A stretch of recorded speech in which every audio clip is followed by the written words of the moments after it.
Wimbledon tennis చరిత్రలో Serbia star Novak జోకోవిచ్ సరికొత్త record సృష్టించాడు. పురుషుల సింగిల్స్ విభాగంలో రష్యాకు చెందిన రోమన్ సఫియుల్లిన్ పై 7-6, 6-3, 3-6, 6-3 తేడాతో విజయం సాధించి వింబుల్డన్ లో తన 106వ సింగిల్స్ విజయాన్ని నమోదు చేశాడు.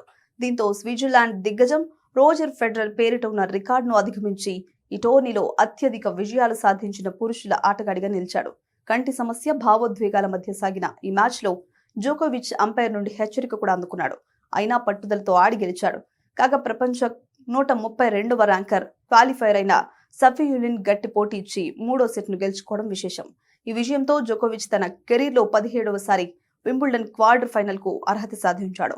ప్రస్తుతం జోకోవిచ్ 8వ వింబుల్డన్ టైటిల్ తో పాటు తన కెరీర్లో 25వ గ్రాండ్ స్లామ్ సింగిల్స్ టైటిల్ ను లక్ష్యంగా పెట్టుకున్నాడు. ఈ టోర్నీ గెలిస్తే వింబుల్డన్ లో అత్యధిక టైటిళ్లు గెలిచిన రోజర్ ఫెడరర్ రికార్డును అతడు సమన్ చేస్తాడు.